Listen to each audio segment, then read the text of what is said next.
continue watching as we talk about more Coke Studio songs, the corporate side of Coke Studio, Ali Azmat and Junoon, and Omran's future plans. I want to talk about Bolo Bolo by EP. It wasn't as big or as popular as the other songs, but me, I'm a huge EP fan. So how did that come about? That was a weird one.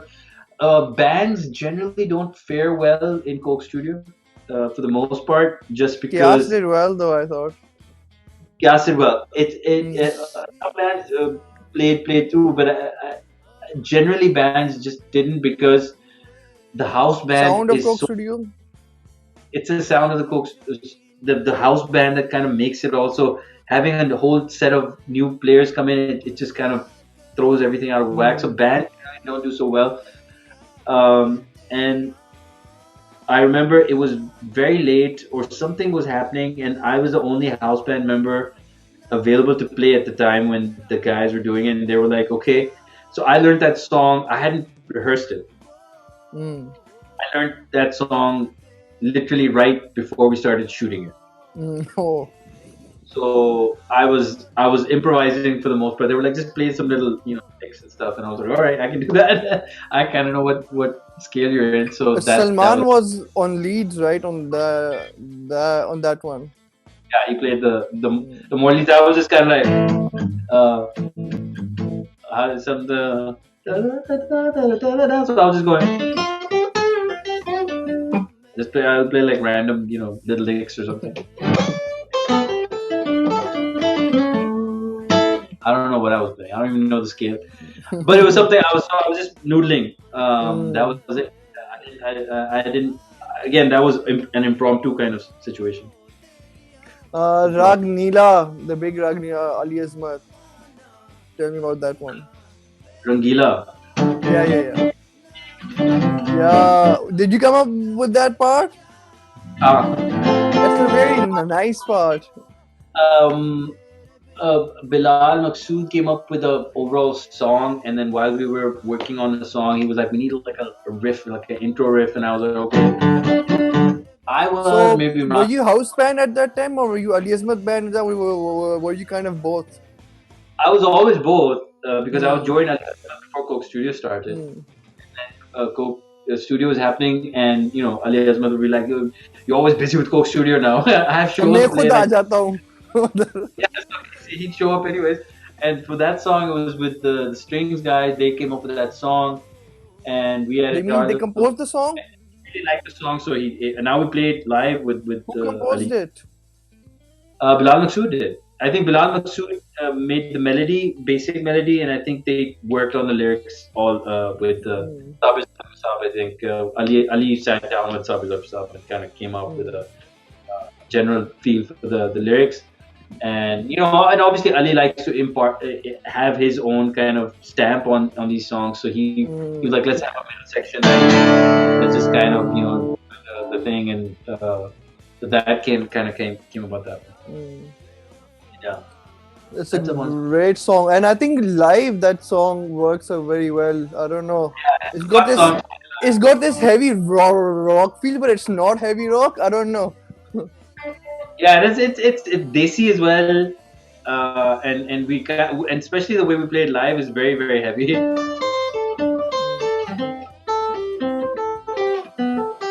There's very few Coke Studio songs that I actually remember, but that's one that because I played it so many times with Ali that I, Mm. I do remember it now. Okay. Now the magnum opus of Coke Studio. I think it's probably the biggest Coke Studio song ever. Can you guess which song and you were part of it? Tajdar-e-Haram. Yes. Tell me My about favorite. that one. That's actually my favorite. Okay. Not. I mean, I have every season. I have like two or three songs that I can say were my Mm. favorite. But Tajdar-e-Haram seems to have Afri Afri and Tajdar-e-Haram are the two songs that I think just blew up. I mean, My that they mom loves Tajdar-e-Haram. Anytime she hears the start, he's like, "Uncha karo, uncha karo, uncha karo." So, Atif was great on it. I think we did two takes. I came in on that season a little bit later, mm. so I had to learn all those 30 songs in 30 days. So I had literally pretty much one song a day I had to learn. That song has about 4 pages worth of chords that never repeat. There's nothing in that song that repeats over. Every chord is different That's the according to magnanimous. the, and I think Jaffer did the chords on that, and he did a great job. A lot of the arrangement and feel was done by Atif के साथ किन्होंने काम किया था, I'm forgetting the name right now, but someone else kind of arranged it. But so obviously the Purana kalam hai that he kind of rearranged. So arrangement was Atif's. Atif had brought that demo. It was done by, I can't remember their name. He was also a producer. Was it that long in demo as well? It was basically like that. The chords were different. Jaffer did set the chords up in that sense. But it had all those parts that you hear. It had all those parts already. But that was definitely very, very structured. That was a structured one. So that and me and I remember Amran Akun had written down all the chords. So there were so many, and I needed, my eyes were going bad, and the light would flash, and I was like, I can't tell what I'm reading. So I was constantly just trying to read. It was painful.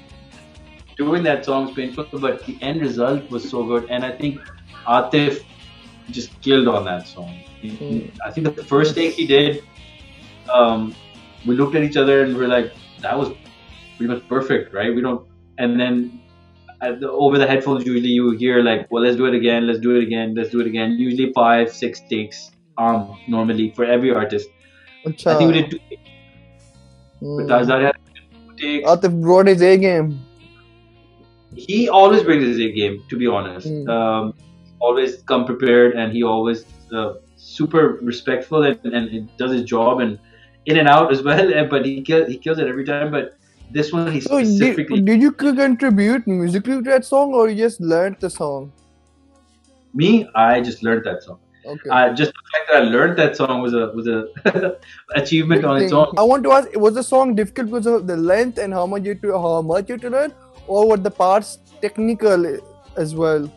Parts are technical, but there were so many parts, and that there's not one thing, like you say, there's a part. There's no part. It just keeps going, and it keeps changing and evolving. And every time you play something, it changes into a different chord. And if one of us messes up, it sounds bad. So you had to play exactly what was done on it. And like I said, I came in like a month before, so I didn't have a lot of time to practice.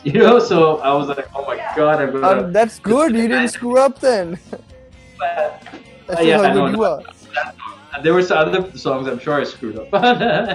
But luckily, we know enough. I knew enough to cover up mistakes and be able to kind of get away with when you're not 100% sure. Coke Studio पे आखिरी सवाल मेरा ये है कि obviously Coke Studio publicly is very famous and a lot of people love Coke Studio. लेकिन अच्छा ये सवाल थोड़ा controversial भी है. Some people, there's another school of thought. There obviously is one people's side who love Coke Studio. Another side of school of thought is Coke Studio is very overproduced. Coke Studio की जो Coke की जो corporate side है उनका बहुत influence होता है on music as well. And also Coke Studio, Coke is not an actual ambassador for the music. They don't care too much about the music as such. They care more about their product and their endorsement. As someone as you who's worked with Coke and Coke Studio for so many years, what is your opinion on the other school of thought when it comes to Coke Studio? All music is made by the grace of some sort of benefactor for at this level. And what was your first? The first. I've heard all of these 100 times, so it's not like I'm surprised that people think or say these things. The first one was what? What did you say? What was the first? Overproduced. So I think historically that might be true for the strings guys because they once they came in, they added a No lot of offense, but sometimes I feel the same thing as well in some songs. Rohel. Rohel again. The biggest songs still are the ones that were overproduced. They were produced by strings, So and you they were agree? in that. That's the style. That's what people like. I mean, they brought a very populist style to it, which is what people in South Asia like. And Hmm. he was not. He was a very minimal, underproduced kind of a guy. He was like, don't Hmm. add any extra stuff. You know Jalpari, I that. think, is a great example of that. Yeah. Hmm. He left very things open and kind of letting things breathe. He was very much into that. The Hmm. strings are, on the other hand, very much के हर जगह में कुछ होनी चाहिए, and that's just a different school of thought. Hmm. So they pursued what they liked, and Hmm. so I fault them for that. And ultimately, that philosophy led to the biggest hits of Coke Studio, the magnum Hmm. opus, as you said. If it had been Ruhail, that song would not have sounded like that at all. Hmm. Ruhail had Yes. produced Tajdar-e-Haram, Hmm. that would not have been the version that you'd hear. Yep. So, is it good, bad? I mean, it's the way It's strings hit it. subjective. Hmm. It's how you perceive it. Hmm. Um, and then what was the second thing that you were saying? What? The corporate influence, the Coke. I've also heard this. I'm not sure if it's true that the producer says strings or hail का इतना से नहीं होता कि who comes on Coke Studio, who does not come on Coke Studio. ऊपर से orders आ रहे होते हैं कि what happens in Coke Studio. तो corporate influence के ऊपर है बात. Ruhail gave much credence to that. He was always kind of doing his own thing. Hmm. And I think strings to a certain degree, but I think they were much more open to suggestions. मतलब वो Um, force नहीं थे. They just like to work that way. Hmm. they were open to ideas. If they agreed to certain ideas, they were like willing to try it. Hmm. I think Ruhail, definitely he has a certain So for line Rohel, that, there was no corporate influence. of course there is. If there Hmm. if you're a boss who's paying you to do a job, and Hmm. ultimately it's a product that they want good vibes about. They want Hmm. good vibes about Coca-Cola through these means, Hmm. and that's why they're doing it. I mean, of I'm sure they enjoy the music, but at the end of the day, it is a corporate endeavor, right? And their Hmm. job is and it's a job of the producer to somehow make that into a holistic, organic thing that Hmm. promotes music. What is done is ultimately, if you listen to the music landscape pre Coke Studio and post Coke Studio Hmm. in not just Pakistan but India and Bangladesh and uh, around the world that were influenced by it, it it changed the sound of a Exactly. whole. Revolutionized it. So good or bad, I think these things are again one for the Part history and books. parcel of the game. Yeah, it's they without them, Ruhail would not have been able to pay me to come Hmm. year after year to perform, Hmm. right? So that cash ultimately led to the creation of great But the pieces of question, work. I think, did that catch influence the music? के को कहते हैं नहीं ये ठीक नहीं है हमारे ब्रांडिंग के लिए गाना ठीक नहीं है या change this part, change that part ये हमें नहीं पसंद just for So endorsement. we couldn't wear anything blue on set Hmm. because Hmm. that was competing brands' colors. Pepsi. Hmm. Yeah. So, and the same thing is true for Pepsi. So those are battles that are fought and sometimes lost and sometimes won. Hmm. Um, that those battles would exist with if a record label was involved. Hmm. Uh, Mughal आजम के दिनों में जब emperor आपको कहता था कि आपने इस किस्म का राग गाना है और अगर आप नहीं गाते थे तो वो cut you of right he was the guy who was Hmm. In responsible he was charge. the guy who was he was the guy who was in charge there's always लेकिन in all art musically influence था basically मेरा ये सवाल है was Coke influencing Rohel के फलाना artist नहीं अच्छा ये we don't like him ये Coke लिए अच्छा नहीं है ये फलाना पार्ट नहीं अच्छा या it's too there heavy might ये कमर्शलाइज नहीं है इतना, तो वो साइड म्यूजिकली पूछ रहा हूँ मैं. Those aspects I think may have come into play. वैसे तो I think I saw a lot of Coca-Cola people the first couple of seasons. Then after that, I didn't see them much. And then on and off, they were there. Once it took off, I think they were like, "Whatever you're doing, keep doing it." You know. अच्छा. And obviously, dakhlandazi hoti hai, but if you're already on a winning track, I think the biggest problem is that Coke Studio has become a huge cruise ship, so it's very hard to maneuver. So you say, yeah, let's change it up a bit.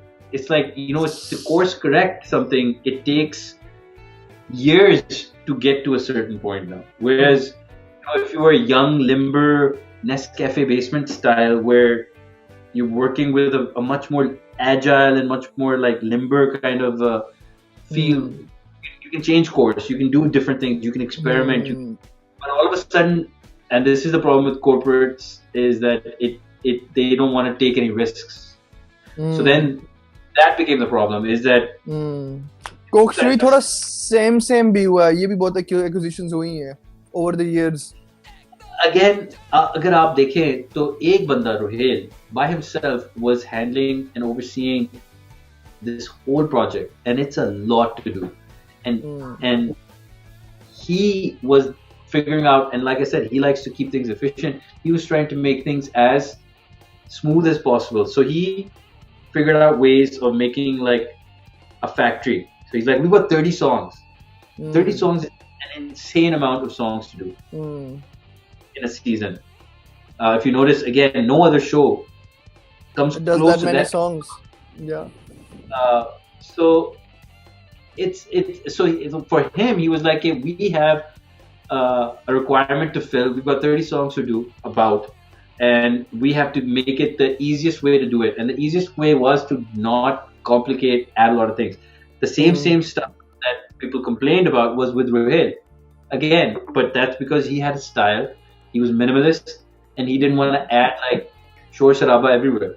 Whereas Ravens, if you notice, have much more variety. And then especially they have more variety when they started using different music producers for each song. Yes. So the variety came in at that point, right? And even I think Coca-Cola, the corporation, decided, okay, we need to kind of keep evolving and keep changing. Yes. Yep. Then they pulled back a little bit too hard on season 11. I think season 11 was the one season where they may have overstepped their bounds, which is when Ali Hamza and Zuhaib were doing it. Yep. I think maybe that corporation kind of took over the whole scene, because those guys they were younger as well and not, in full command maybe. I think they tried. I think everyone's first season was kind of shaky. I mean, we've seen Rohit's first season was a bit, it didn't take off. String's first season was considered a little shaky. It was the second season where they kind of came in.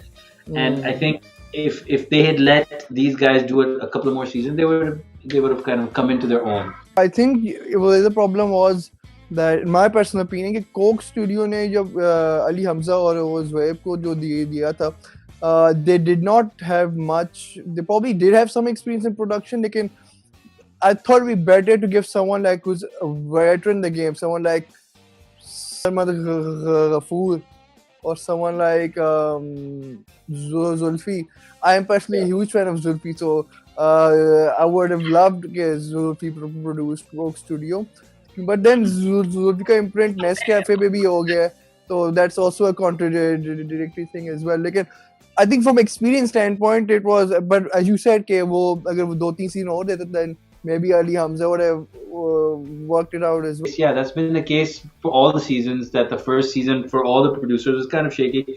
I think the negativity came in on that last song of that season, and it kind of killed the whole vibe. Which song? Otherwise, the Coco Karina. That almost Momina and that actor, Ahad, it pretty much almost killed Coke Studio. Like, people were like, maybe we shouldn't do this anymore. So that was a bad idea. Again, that wasn't particularly the boys' idea to have that song in there. So corporate influence again. that could have been the corporate influence. Again, there was a lot of things that may have been wrong, but you have to remember, Pakistan में live shows नहीं हो रहे थे उस वक्त, Mm. and all the record companies were dead, and all the music stations were slowly dying, and this was really the only thing that was happening in the Yes. Pakistani. Mm. So it was a lifeboat for a couple of the musicians. Yeah, like I said, if a Coke studio wasn't happening year after year, I probably would have moved back after 3 or 4 years. We'd have just been like, it's not, because I literally landed and bombs started going off, and all the shows that were happening, I was getting calls, and everyone I talked to be like, yeah, scene yahan on hai, come to Pakistan, there's so much happening. This was like 92, 93, Battle of the Bands had happened, EP was making it, Noori was making it, MHB was making it, there's like a whole thing that was happening. Everyone's playing shows, and they were like, okay, come, and Moj is going to be a part of it. It was like awesome. I get there, and shows where Ali was like, yeah, we used to play 3 or 4 shows a week, and all of a sudden, 2 shows a month. And I'm like, 90s में? hey, I came to Pakistan in 2005. अच्छा, उसके बाद जो political stability time, I think वो Batman वाली वो कौन सी line है? You either die a hero or you live long enough to become a villain. So थोड़ा ये scene Also, Coke Studio हो रहा है अब. Sure, but also at the same time, can you imagine can you think of any other show that's lasted this long? No. 13 years Yep. in Pakistan? Exactly. And UFC was off for the 13 years. they were desperate to come up with something, and then they were like, okay, let's do the Battle of the Bands type thing. We've talked a lot on Coke Studio. You talked about us earlier as well. His session playing with Ali Azmat and Junoon tour. How was that experience been like? And also on Junoon, I want to ask, they have a guitarist in Salman Ahmed. So what is your actual role in Junoon? Are you playing, I don't want to say second fiddle, but yeah. Supporting role. And the thing is, Ali, the Salman Ahmed is not just a guitar player, he's kind of the front man of the band. I mean, Ali is his own very much so, but Salman Ahmed he's the band leader, right? So a lot of it was he's busy leading chants, and he's busy directing the band sometimes, and he'll do the kick-ass solos and everything, but for a consistent riff to be playing in the back, they need someone to kind of do that, just to add, and for me, honestly, I love watching Junoon when it's just them, when it's just and Brian has to be on bass for me to feel like it's. I think Ashik Ali agreed. Has to be on dholak. A drummer for me, I love Taylor, but the initial guy that I saw them with, I mean, blew me away. They were such a good band, just 5 guys, So. I don't think it's a necessary thing, but I think they were like, let's give something new. Again, Coke Studio influence, which is like have backing vocalists, have a couple of people like a violinist and have someone. I guess performing wise, we enhance हुई थी ना, like. So it became slightly different. They were like, if we're coming back, let's not come back the way we used to. Let's do something else. Rock and roll, you kind of go bigger and better is the idea. So they kind of went in that. So I mean, I was just glad to be a part of it. Sometimes you're watching the guys play, and these guys were my musical heroes. The inner fanboy comes out.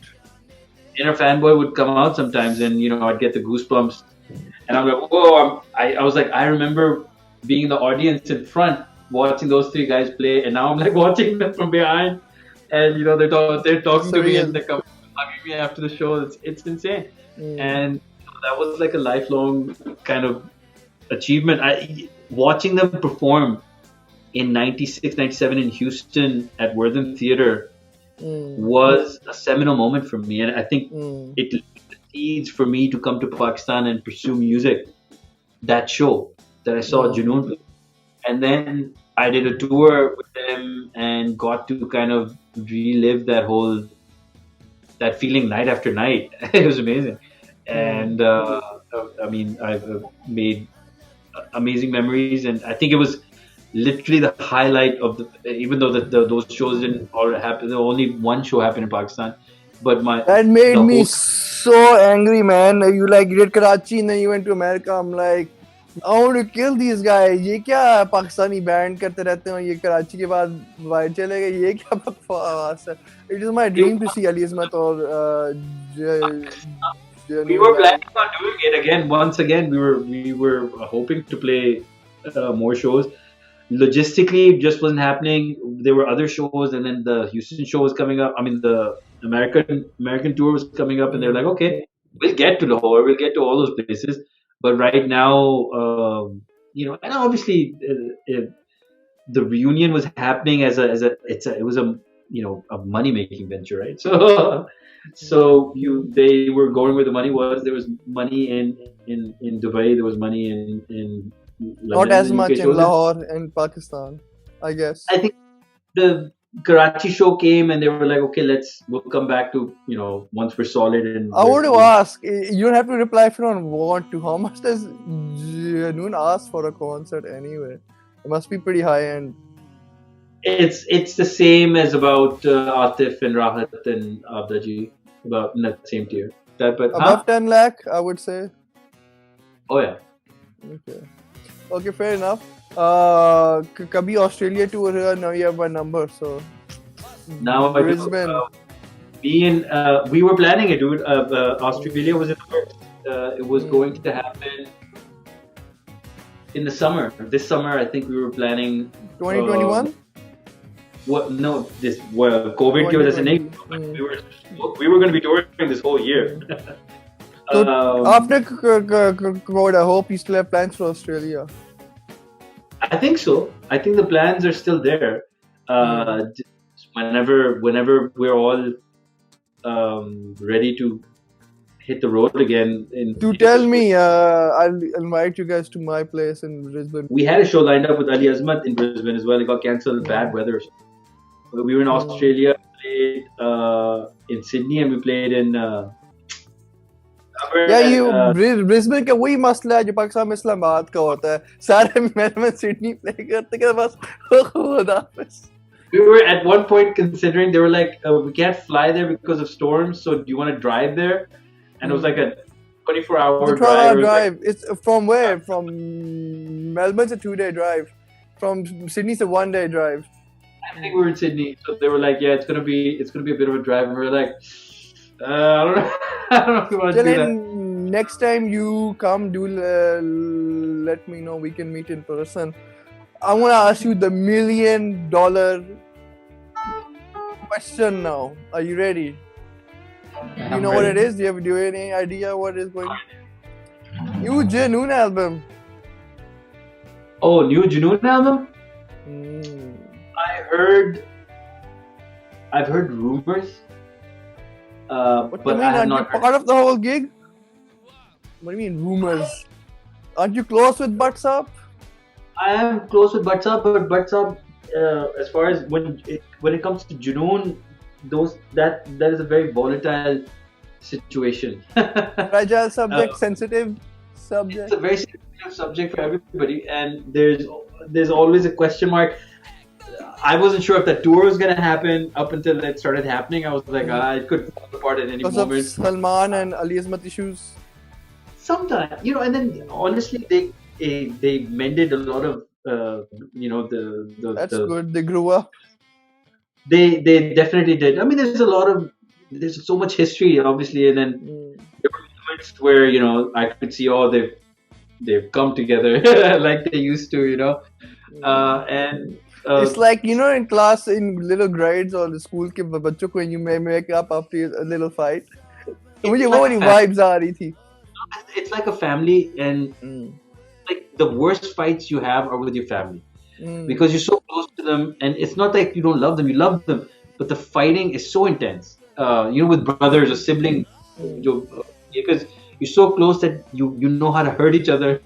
You know what's gonna जाके चुभेगी कौन सी चीज, and similarly you get very so there's a lot of passion involved in that situation, so they are like a family, and they can get into it like brothers. They'll beat each other up sometimes. Don't change the subject. I want the Junoon album. I want it now. If it was up to me, dude, I'd be doing it. I'd be on it. I would be. क्या scene है album का? I don't think right now there's anything happening. कभी कोई plan हुआ था? Again, like, that's what I'm saying. I heard rumors. It's a I heard money maker again. Junoon album after so long. It's gonna be like afterwards. yeah, and I think it's a matter. Ali insists that in order to work on new music, they have to be in the same place together.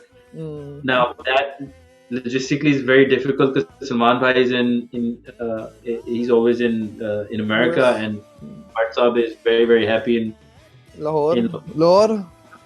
Lahore में है, तो वो उनके लिए getting together in one room and write enough for that long, for like months on end, so you can compose and write songs. That sounds like a tall order, and every time they've tried to do it long distance, it always sounds like it's going to be a problem. But I know Salman Bhai has songs, and I know that there's some great songs that I would love You've to heard hear. the songs. There's a couple that I've heard that I would love. I didn't, very rough form. Again, it's so hard to tell when you don't have Ali's vocals on them. Salman Bhai called you today and be like, Omran, Junoon album, I need you here, I need your help.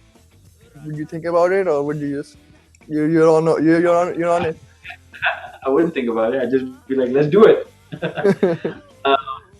Like I said, those guys are my heroes. I mean, those Vital Signs and Junoon more than anybody else, but obviously like guys like Asad and even Awaz and those guys. That was a very formative time when I was like, oh, you can do what I like to do, which is like rock out and play guitar and stuff, and you can still make cool desi music from it, and that was the driving force. And kind of having done that for a while, I don't know if I'm not so interested in doing it on my own really, but when it comes to these guys, I'm always down for that. I mean, and then like I said, the tour that I did with these guys, the Junoon shows that I played was like the perfect ending to the situation that they kind of started with them. For me, I was like 20-year journey that I took, and I kind of ended up on playing with on them. the same, playing with them. It was fantastic. I loved it. Final question for the interview. What are Omran Momo Shafique's future plans as a musician? Generally, any solo album that's also part of the question. I've been thinking about it again. Like just मैं बता रहा था, I kind of burned out on the aspect of recording songs. What I really like are like improvised kind of jams, and those are fleeting and kind of not 100%. So you have to be around me to be able to catch me doing those types of things. I'm not totally interested in writing songs that much, and so I don't know if that's gonna happen. But like I said, I'm stepping away, so maybe it'll get me on that some track, and I'll be like, so right now I'm talking with spark aa jayega phir. So I've talked to Atif. They've got an old singer that we used to work with, and they've got some ideas, and I'm like, okay, let's work on it. I told them I'm not feeling very inspired these days to write, so if you guys have something, I don't mind adding my 2 cents on top. Let's see how it goes. So I'm still working on like live ideas. There's a saxophonist here that horns are something that I missed in Pakistan. I was always like, I wish we had good horn players, and so that's something. He's a American, like a white guy here. So I'm working with him, maybe trying to figure out some. It's going to be very freeform and improvised type of stuff. So it's not going to be anything like Mod for sure. Thank you, Omran Bhai, for all your time. It was very interesting talking to you, and hopefully we'll see more Omran Shafique music in the future. Coming from a fan's perspective, at least. care, man. All the best, dude. Thank you. Khudafis. Hafiz. Take care. Now for a very special performance by Omran, Sayonee by Junoon. Sayonee. Yep.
Thank you so much.